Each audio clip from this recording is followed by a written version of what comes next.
Teachcat MTV inokupa inyaya dzakasiyana-siyana dzinoitika mumatunhu atigere neakatikomberedza, dzinotyisa, dzinofundutsa, dzinokatyamadza pamwe chete nedzinosetsa. Kuti musarasikirwe nenyaya idzi, munoenda pa YouTube channel yedu Teachcat MTV, mondo subscribe ipapo, musakanganwe kulaika pamwe chete nekushare, musazokoshiwe kupfanya kabhatani ako ndokabheroka kuitira patinokanda chinopisa munoyeuchidzwa. Teachcat MTV tinodzifambira.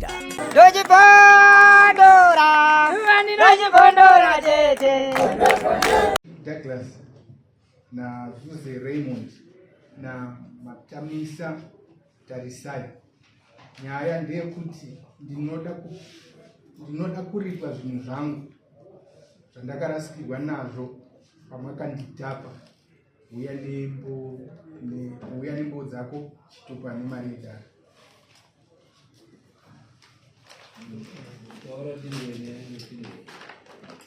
Pamusoro yechangamizvo ndinetwa Levanji Douglas ndogara mudunhu ukurasa dunhu renyu mambo makuru. Zvinhu zvandoda kubhadharwa zvatirikutaura zvinotaurwa pasamoni chiitiko chakaitika musi wa1 April 2022 apo ndakadhonepwa nemusungo wekutanga panyaya iyi Zuze, nechipiri ndiyetarisai Matamisa pano. Zvakaitika ngezvekuti changamire musi wa1 April dzanguva dzekumatumi masikati ndakati ndichibuda pamba nemwana wangu timota inowa CY3510 ndakaflashwa neimwe mota ichangobuda pagedhi ichipinda murodi. Handina kuziva kuti mota ndeyani asi ndakamira. Pakasvika mota padyoleri ndakaona mota muna Ishe Gwasira, Ishe Megas, Ishe Omega Gwasira na Ishe Nyamani. Ndobva wakumbira kutaura nami. Ndakakumbira kuna Ishe kuti tisataure takamira pazuva. Ndobva wauya uchibva wapinda mumota mangu. Ndobva wagara pasi tiri kumberi.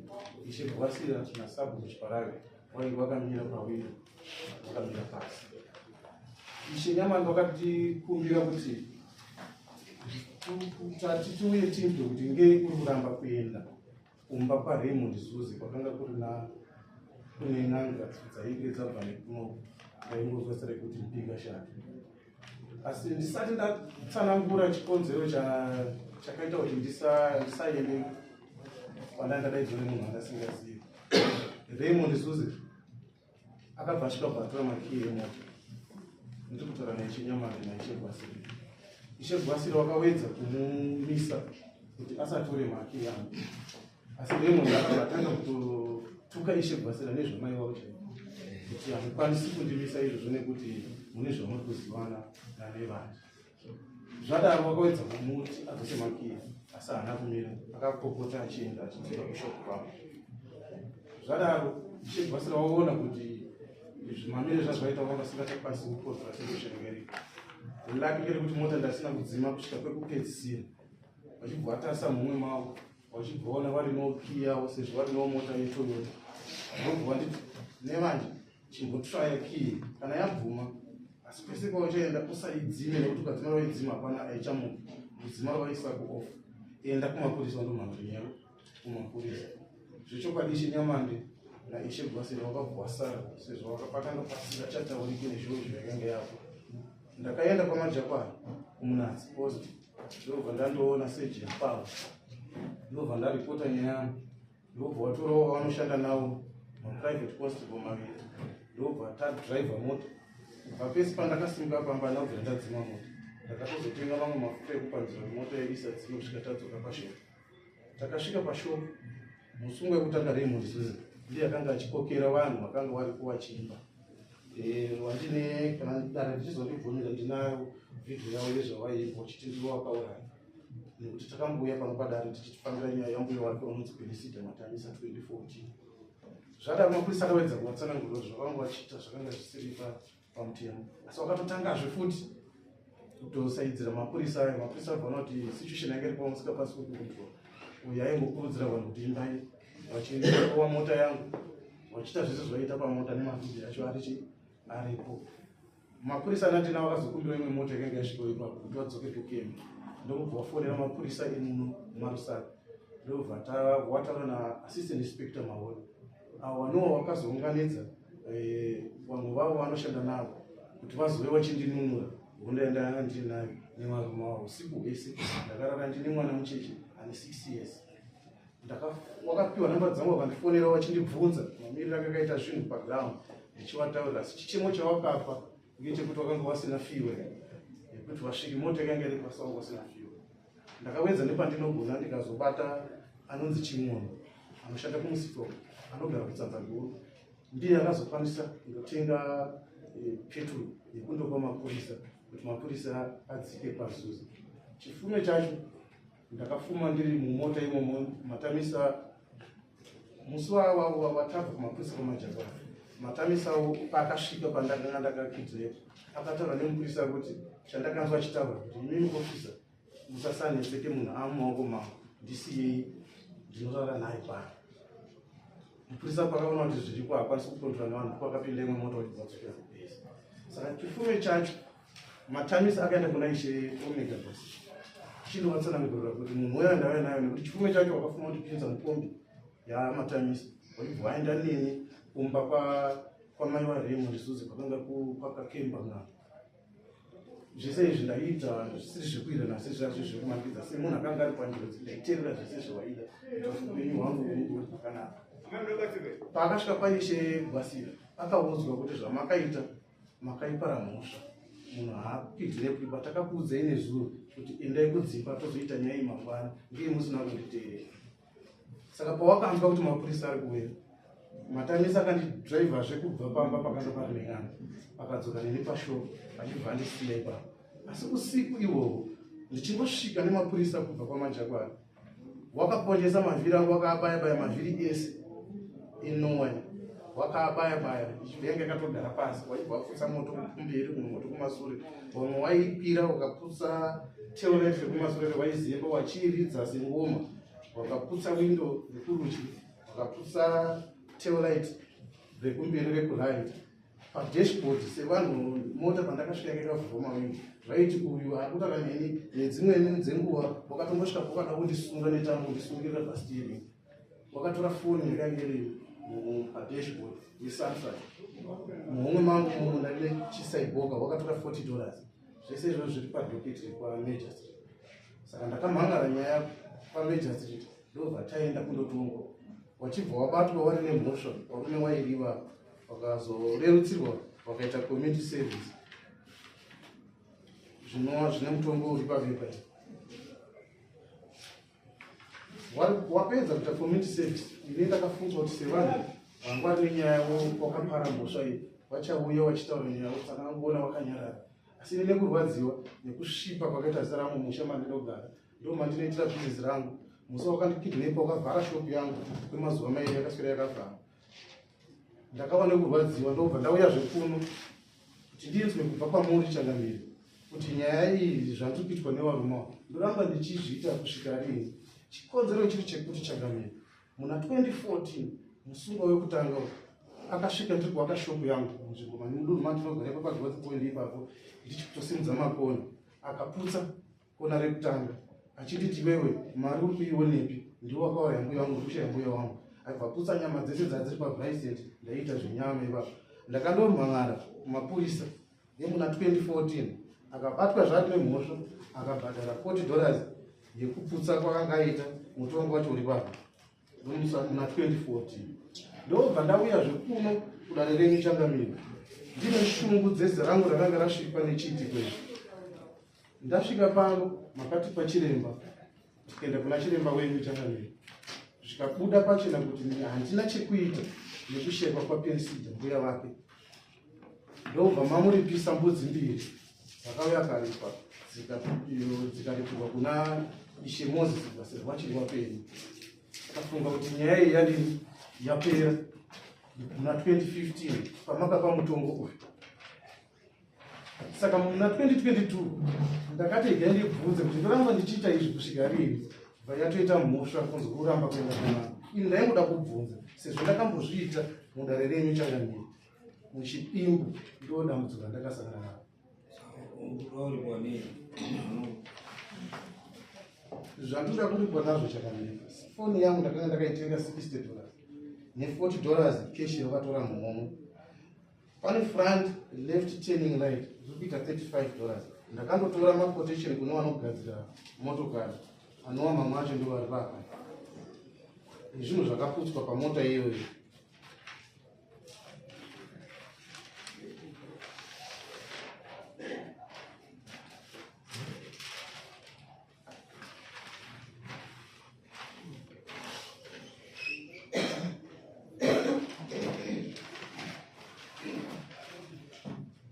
Left side and passenger doors zvisvika $75. Zvaita ngezvekuti vamwe vaiti vakutora nini, vamwe vachivhura dhoo vachirirwera, vamwe vachiridza mota yacho kuita ngoma. Kana makanditendera ndinogona handisi kuti ndatinondibvumidza kuti ndikuratidze ndoratidza.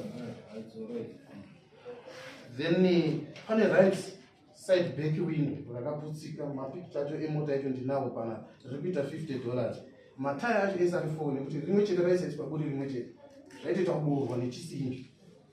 Matayi ese ari 4 ari kuita $300.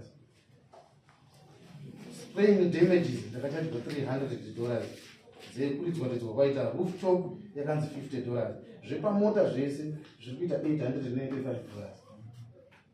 Totarisa ndokubva ndaita madamages ekuti usiku hwese ndakaramba ndakavharirwa mota nemwana. Ndinangana kutora mapiritsi angu eshuga, ndiri munhu anomwa mapiritsi eshuga. Ndikarara nemwana ane 6 years mumotokari. Ndakatarisira kuti mwoyo wangu uchene wandibhadharawo $400. Transport yandakashandisa kundotora mapurisa nekuteka kwese kwandakaita fuel yemapurisa akauya achindinunura. Zvese zvatakaita kuenda kukoti tichizosvika pano patiri muzuva ranhasi zviri kuita $250.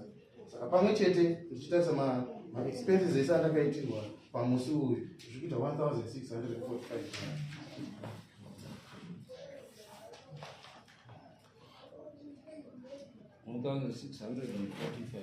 Sure.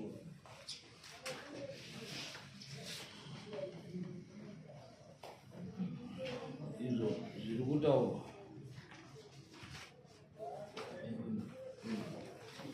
ndibudise mushonga wekutanga Raymond Susi. Pane nyaya dzataura dzemashure dzekutanga dzese, judgment yangu iri papa iyi akanga andinyepera, aigadzira nyaya semagadziro ari kuita andinyepera. Judgment iri panapa iyi yekukoti patakabva kuno pachiti patakazipinda munganga iye bvatasvika bvatatadza kuenderana iye achinyepa kuti hadzi nini akanga aine mupurisa wanga ainayo nganga yanga yabva kumaraini kwedu awirirana naye kuti arida kuripwa. Saka ndiyo judgment yakauya. Ndakaonekwa ndisina mhosva kukoti nekuti wakasvika kupesana nemushando wake wemushopu. Umwe hapana wandakabuda kuti ndakandarowa nekuti uyu aiti ndakarowa Peter madani mushando wake, inini uyu achiti Peter achiti akarowa dhagi. Saka ndakaziva kuti wandakarowa wacho ndeupi, wanga ari kugadzira nyaya yekuti ndivhare nyaya dzambuya wangu dzaari kunzi ndiye akauraya mbuya wangu neng'anga dzenyu dzamakatumawo. Akaramba kupinda mung'anga kunova kunozosvika vanhu vemusha ndo vakazosvika pakuita zvaari kutaura izvi zvakuti akazorara akachengeta vanhu vari kugumbuka nazvo. Akaramba kupindawo mushure mekunge tauya kunoku aramba kupinda matumira ng'anga dzenyu takauya kunoku naye mukamuti mande upinde mudare, ndoda kuzoti wapinda mudare. Akaramba tikaita 2 months asina kupinda mudare achidhifendwa nevatungamiri vamamatipa isusu vanova Omega Gwasira nana Robert wanga waripona madondo. Robert akavapa firiji, ndakaona pari kudodzwa firiji pamba uyu mushopu make uyu nekuvhara nyaya dzedu. Akaramba kupinda. Wakawanda mapurisa akauya vachifambira nyaya idzi dzedzo, wakasvika wakatoshamisikaona kuti sei munhu ariramba kupinda mudare. Zvakazogumbura vanhu vemusha. Vanhu vemusha vakamubata sho wakamurinda, ende mapurisa akauya acho akasiya ati aiwa kana ariramba kupinda mudare kana iriyo nyaya yacho isauya yakatinyepera ndakidnepwa. Saka kana iriyo nyaya yaari kuramba kuti ariramba kupinda isusu hatikwani. Uyu munhu asara uyu sarai muone zvekuita naye. Akasara akarindwa navanhu vemusha zvekuti inini kurindwa kwake ndandisipo. Inova judgment kudare patakabva kudare manje paari kutaura zvekuti hanzi tisu takabatwa tine mhosva. Takapiwa community service yemwedzi yekuzi inini ndakanzi wakakanganisa wakatora makii because zvishokati makii ndakatomatora. Mushure mekunge mambo akasimuka, iyo sekuru Omega wakasimuka naIshe Nyamani wakaenda wari kuti tindomutora. After 2 months takachengeta ng'anga isusu dzenyu tichibhadhara tichitenga chikafu tichiita sei. ndopatakati aiwa zvesekuru kana pari iri nyaya yekuti mukomana ari kuda kundotorwa tinoenda isusu tondotora munhu taenda kuti waenda kuti tindotora munhu zvikatimirai tindotore munhu waenda wari kuti wandotora munhu ishe Nyamande naGwasira Omega ndopavakasvika isusu takaita 2 hours wakati sarai makamira pana pamashops tiri kuya naye takaita 2 hours tikati 3 hours 4 hours ndopatakati zvamambo yedu naishe wedu hatisi kuziva munhu uyu ari kunzi ndiye akauraya mbuya ari kugona kupinda ndakatera inini nemunun'una wangu tikasvika sekuru Omega kuti aiwa munhu webhizinesi saka siyai munhu aende aite zvaari kuda kutoita atobuditsa motikari yake kutoita opposite zvatari kutoita ndopandakagumbuka ini ndikadzura makii zvichokwadi makii ndakamadzura kechama uya kwauri kudiwa uri kutodherera wani ishe Nyamande kuti uya iwewe zvinombotora nguva here bhizinesi yako unoita kusvika ipapa ndo pakazondotora mapurisa ende mapurisa amatora akasvika akauya akati isusu atinyepera kuti ndakidhinepa haana mbotaura zvekuseu zvekuti pana ishe pana anamambo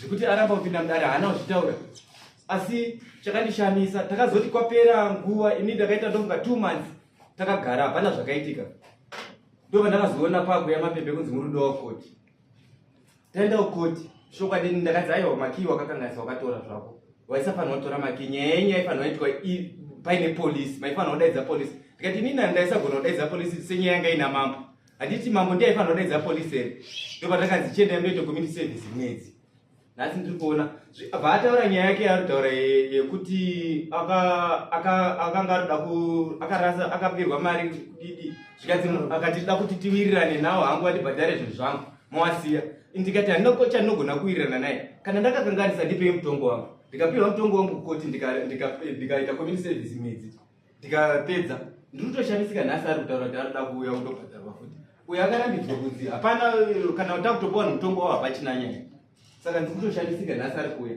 chakamboitawo kuti urambe chii nhasi ndiri kutofunga kuti atodaidzirwa kutonzi akuda kupinda mudare nekuti chirikundishamisa chekuti kubva paakaramba kuita hapana mutongo watakambodaidzwa kunzi akupiwa mutongo wake kunzi aramba kupinda mudare renyu mambo wamakamati angaapinde manzi nanhasi hakuna chinhu ndizvo zvandinogona kutaurawo chete izvo judgment yangu iyoyo nanhasi handisati ndapiwa makosti angu akanga da 10,000 achiti ndamupumha zvikanzi ndidari handina mhosva saka ipapapa inini ndakutodawo makosti angu andakaitawo wakapikira chii ini ndakapikira yekunzi ndatora makii musi uno zvese angazvitaura zvese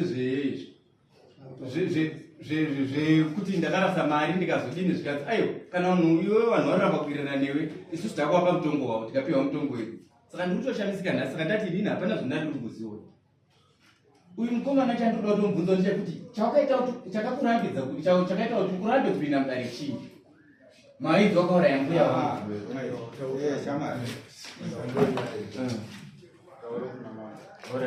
handibvunzire horai mambo ndiri kutokumbirawo mambo kuti mundibvunzirewo kuti chakaita kuti arambe kupinda mudare chini shamari mubvunzo wenyaya wako handiyo nyaya iri pasamona wewe kana wazoda nyaya yako iyo unozoiunza iri yega haipo ba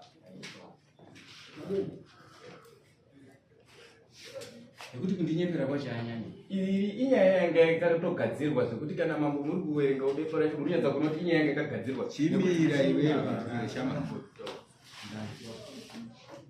usati kutonga wega nyaya ndira vari kumapepa ari kuverengwa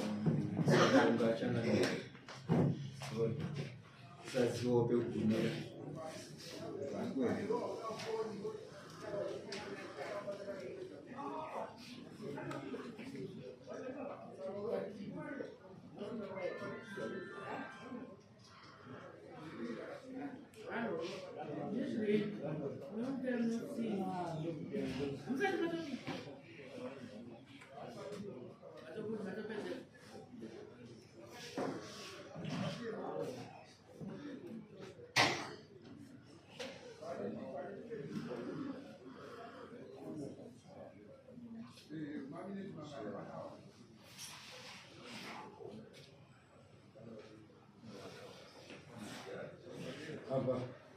Runzi at the chief's court, he was awarded damages of 1 goat but was not happy and wanted to be paid $10,000.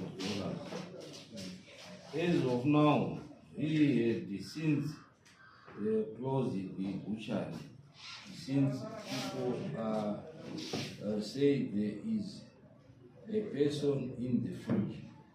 He denied that one Matamisa is the one who said the words, and Ray had only asked him if he had heard what had been said. This was his evidence. Right. So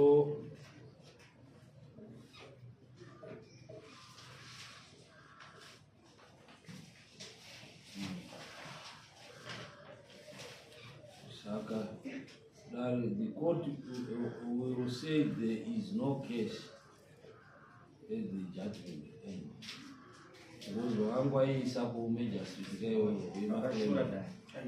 Iwe jamali.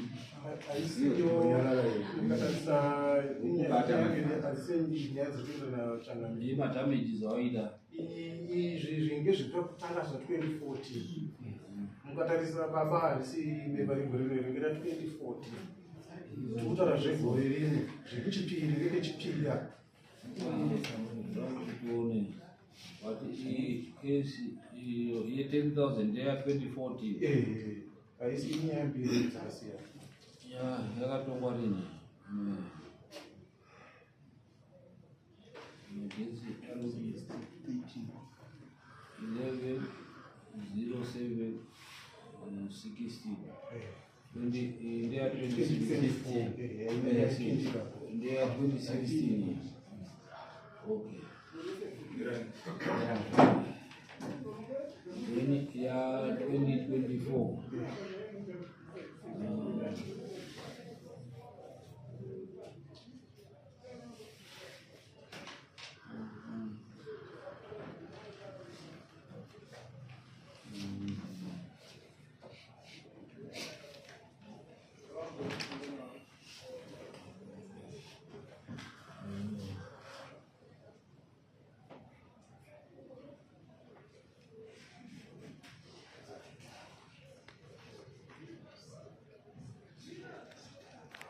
When did you 15 waida kubhadhara mari yechi yanga waida kubhadhara mari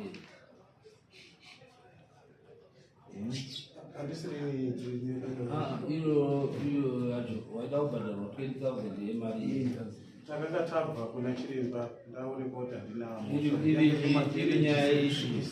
iri nyaya yechi yikundinyepera kuti ndine chekuita naperisida matamisa yange nekundipfuma kuti ndakauya perisida matamisa ndio yacho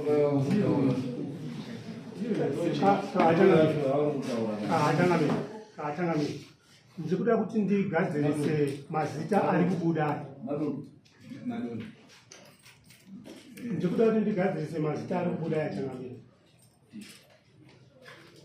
ndoda kuti ndigadzirise mazita ari kubuda uyo ari kuti Penisida Matamisa haanzi Penisida Matamisa akashaya anonzi Ana Maina ndiye akashaya kwete Penisida Matamisa. Inini ndiri mwana wekwaMatamisa, hatina anonzi Penisida Matamisa watakashaya. Tine watakashaya anonzi Ana Maina, anova muzukuru waNyakujara, ari mwana weShonga, ndiye akashaya.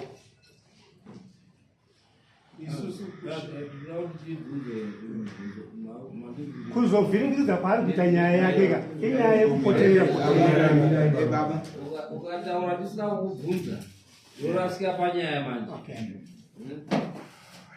ndandiri kubvunza uyu kuti nyaya yakatongwa 2016 yanga iri nyaya yechii nyaya yakatongwa 2016 yange iri yekundiputsira shuku yangu wachinditi ini ndakauraya pazita rakabuda saka shuku iyoyo inoita 10,000 shuku haiti 10,000 but wakandokema 10,000 zvazva zvekusvipisa zita akandokema iwewe ndiwo akandokema 10,000 shopu haiti 10,000 Inodarika. shopu $10,000 kuwaka Inodarika. wakaputsa shopu yese Ayo ndangupinda kuti shopu haiti 10,000. tozatuti pakaputswa pacho sekutaura kwawanda takaputsa kona yandanda ndekusimudza Iye kunzi 10,000 baba yange ya deformation yekuputsa yenyaya ipi yabhadharwa ndokatuti yenyaya ipi yekukanganisa business rangu nekushekwa kwapenisidi wacho kuti ndozera kareportwa kupolisi paakashaika. saka zokuzoita nyaya mbiri handiti urutaura iwewe kuti pawakanzi ashaika pachiitwa zviitiko ndo zviitiko zvacho zvakadii izvo zvakaitika ndi ega pekuti wakazokidnepwa wakazodii ndobva wandoisa madamages e10,000 handina kukidnepwa ipapo. Yekidnapping yegore rino baba nyaya yekidnapping yamunayo yegore rino ya2024 ise munyaya yakakidnepirwa chigore rino racho kato kechipiri iyo tatoti yapera yekutanga iyo yapera iyi yekutanga tatoti Wakazokera yapera futi. wakazodzoka 2022 after 7 years. Changamire nyaya yekushaikwa kwambuya kambuya mudare muno ikaenderera mberi kuti vanofanira kuti vana chiremba vaonekwe kunzi uya wakafamba sei. Nyaya iyo hainazotenderwa futi kupera kwayo kuti yakazopera sei. Then vabvazotenderera vana chiremba ukatenderera vana kwazuze kwaita nyaya yekofini. Kwaita nyaya yekofini ndo pakazopinda futi nyaya yambuya iyoyo kuti uyu ane chekuita nekushaikwa kwanyaya mbuya. Saka chiremba Mpingashato anga akataurira kuti akatopromisa kuti no ndakuenda kunotaridza mhuri yese zvakaita kushaikwa kwakaita mbuya kushopu kwa Dagi. Isusu takatoenda kupolisi. Chatakaenda kupolisi ndechekuti pachengetedzwa nyararo chekutanga 2 yanga iri nyaya yekushaikwa kwemunhu. Taona chiremba akuchaura nyaya yekuti akashaikwa auchida kuwanikwa. Watapuwa mapurisa epeace nemapurisa uniform watatoenda. Tenda kuya hatizivi zvakasara zvichizoitika manheru kuti nyaya iyo iitike. Chiremba akatanga kushaika time atakatanga kuwirirana chiremba takatanga kumbomushaya chiremba auya akawimbisa kuti zuva ranhasi ndo parifanira kunge pachiitwa basa iroro pakati patsvagwe huku patsvagwe chii pati pakazotaura nyaya yekuti nokwadoka basa iroro hatichaitwe. Isusu tabva ikoko zuva ratakabva isu chimirira kuti mangwana ndo parifanira kuchiitwa basa iroro ndo pakazonzi uyu akakidnepwa. Takasisikoba isusu takazofuma tizonzwa mangwana acho kuti akakidnepwa akazoita sei yanyaya. Saka nyaya iyoyo haina kuzoenderera mberi kuti chiremba Mpingashato ataridze dare kuti mbuya wakashaikwa sei yakasara iri yeiti nomazivira mapurisa akaenda isu tisu takatoenda isu mapurisa tisu natikona madondo nagiya nemapurisa zetarapiisa kanga toripo uyu akaramba here kuita dare iroro newanje aifanira kunge chiwanika pashopa nakwana Anda ndiripo takaswera tese. Ndini ndakatoenda kupolisi tikatopiwa mapurisa 4 tikapiwa uye watakabva mangwana apa nachibva yaswera iri kwachinyama ndakanga ndiripo pashopu takatoswera tese dzakuma 4 zuva takaseta date kuti panofanira kunge pachiitwa dare newanje atakukona aitati tese takaswera tese mafuta kwaya nini ndini ni ndakatouya kuna mambo nyaya iyi isati yapera toti isusu kuchiremba auya yapedze basa ndine mubvunzo baba.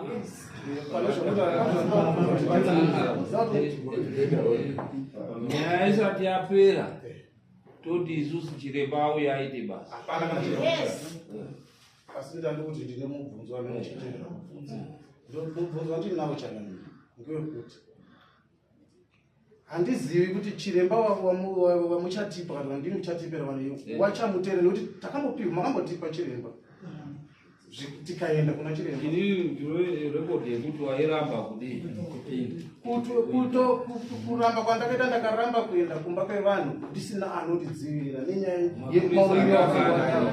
mapurisa ndini ndakatotora mapurisa aiwa ndini ndakatotora mapurisa zvino zviri kutora mapurisa wakidnepwa nemapurisa ekuti da kuita basa takaenda kumadondo tikanopuwa mapurisa epeace tichiti no nyaya iyi tayasvika apa yakuda security yakakwana yenyaya iyi ndinoiziya Chiremba aiva kuuya na Omega wakazotengwa process. Dare harina kuzopera, harina kuzodini, harina kuzoita. Saka kaunzira kuti nyaya ienderere mberi tinotaka taita basa. Nyaya yozoenderera mberi. Pastor Changamire. Inyaya yakajika yamuchama. Tine nyaya yevakomana vainzi Pedro naManyange kana mucharemember vakawiga mbudzi kumakuwa ndikaripotera Ishe Nyamande inini ndikati andina wedzinza rangu akawiga kumakuwa panguva iyoyo nekuti kwakawigwa mbudzi andina wedzinza ane zita riri kumakuwa pari zvino wakomana yavanoda kuvatsvaga ndakaya panapa ndikati wakomana yavanoda kuvatsvaga vakawiga mbudzi kumakuwa mukanditi go ahead ndikavatsvaga ndikavabatira kuinyati maina ndikauya navo pano mukanditi go ahead ndikauya navo kumba pangu mangwana takashakana pava usiku mangwana makatidimirira mangwana acho makuseni tikaenda kumakuwa nevakomana vakachera vakabudisa kabhokisi kavo kwavakanga vawiga negumbezi racho nechi tikauya nazvo pano ndikati Changamire zvinhu izvi zvazvenyizvi wakomana yavo vakapupura vakati zveshuwa kuti tisvike kwanzi kwaZuzi kwangorimo takashedzwa naDouglas newanje achiti ari kunetseka mumba make saka tamubatsira then ndo paakazotiti right pane nyaya iri kunetsa muvillage itai kuti mutese mutsipike zvinhu izvozvo vakomana vakapupura pana muripo mukavaripisa vakomana ivavo inini ndikapiwa mombe maexpenses hangu imi mukapiwa dzinyu dzamakamaripisa uyu dzakanga abvisa pakaiswa usotsi ihwo hwekuiga mbudzi mombe dzauyu dzakadzoka takaenda nemota yenyu yepanapa usiku unonzwa nyamusosa tikandopiwa zvinhu izvozvo handiti tikauya nazvo panapa ndikakuperekedzera mombe dzenyu imi kupurazi riri pamberapo handiti right zvese izvozvo zvikavakoreti mukatiti makasiya makatihenga mukati tichazoshedza uyu nemi wacho toenda kuseri kwechuru handiti ndozvataa takatomirira izvozvo kusvika naye zvinezvi but chinhu chiri kutinetsa ndechekuti mukada kuti mutarise statement yake yekupolisi yatakapinda nayo kukoti handina chandinomuitira nharo uyu ngaaite zvese zvaanoda kuita handiti ngaaite asi Mwari anoziva zvakwano mutongero waanoita handiti nyangwe nhasi mukada kuti ndimuripe uyu handiti ndokubvumirai kuti ndimuripe asi ropa raari kushandisa pari zvino Mpingashato akataura akati Omega Gwasira ndiye akandibvarisa kuti ndipedzise basa Omega Gwasira akadya mari yauyu handiti right saka inini Changamire inini chandiri kudai inini chaari kundipinzira munyaya iyi inhau yekuti munhu akashayikwa nditete wavo inini nauyu mumusha mese mamatamisa nekwamaina nekwachitemo tisu vanhu chete tikusimudza musoro saka nenhau yekuti vakanga vangotsipika paya pamba takazoya nen'anga dziya dzadzikachera handiti kutsipika kwavakaita pia akundirwisa manje kuti wakazviitire izvo ndokundirwisa kwari kuita saka inini handizvirambi handiti handina tete wakafa handina tete wakafa kana akadimbura musoro achiti wafa hawana kufa I'm cross zvaakanyora mustatement iyi yake iyi zviripo izvi ndinozvichengeta ndo zviripo handina n'anga yandinosvika ndiri ndega ini ndisingakuudzi imi kuti ndikuda kuti uyapinde mudare chandinokuzivisai Changamire mwana weshonga haana kufa mupenyu hapana mari yaanokwanisa kubvisa yekuti atsipike pensiri kana kuti atenge nyaya kuti izodai hakuna zvakwana vama iruzati kuti tizopinde uku ngatitangei tapedza shopu yacho yakabviswa naIshe Nyamande ndo mandakapinda ini ndo mandau kuuya kwamuri nguva zhinji mukaicherechedza nyaya iyi ndini ndiri kuuya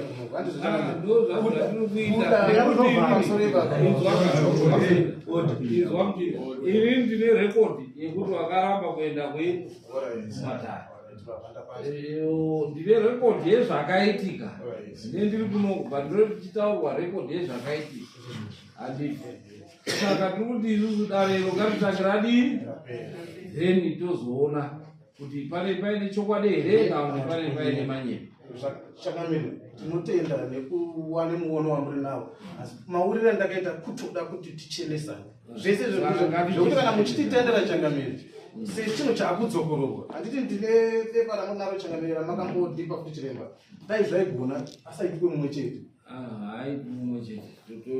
kuti ndisazviite kuti dare rienderere mberi. Changamire pamusoro uyo ari kuti izokuya kuno kuti tichenesane. Kuchenesana hakusi kwekuripisana. Kuchenesana kuya uchitaura nyaya yako kuti ndokubira ururegerero kune awa. Right now kana zviri zvekuti izopenisida akafa kana kuti ana maina akafa. Anditika tichiri kutaurirana izvozvo. Tichasvika pachanyara kuti zive. Uyo kana ari munhu anoziva zvakaitika because ane mutauriro waanoita kuwana. Kuti zvine weukama mukati. Andizi. Zvine weukama mukati. Ine ndakaendawo pandakaenda kwa Mukotsanjira. Andibokushisiri. Ndakaendawo kwa Mukotsanjira. Kwa Mukotsanjira vanhu zvine weukama mukati. Kwa Mukotsanjira ndowazibe. Zviri kutorwawo neuyu ndo zvakatorwa Mukotsanjira. Kunyanga. Okay. Saka ane ruzivo rwaainaro pane kudhisabhia kwake. Kana ari mumwe munhu ari kuda kuti tinge tinowirirana ngaauye kwandiri fair. Ataure. Musati akapinda mushopu yakabudzwa na Chinyamani. Akapinda mushopu. Akati bonga. Wamukotsanjira hawabhadhari. Hawabhadhariki. Wamukotsanjira hawabhadhariki. Akubhadharwa achiri panyama. Okay, chokwadi. Nyaya iyi haisi kuti ndine chandinoziva. Nyaya iyi iri kuti ndakauraya. Ngatiwiranei. Hatizverei wadare. Nyaya iyi asi ndirei namatamisa ndirei monderi ngatatisai wakakuti wakauraya. Okay. Vanhu wese vakakukomba paipa hawakubhadhari. Pamusoro order. Manzwa here zvataurwa namambo. Hanzi namambo nyaya iyi kwanhasi yamira papi. Takuita dare iri tipedzise basa rakasarira panzira tozoenderera mberi nenyaya iyi. Andio zvataura mambo. Saka hatichitsina imwe mibvunzo kuti tobvunza mambo.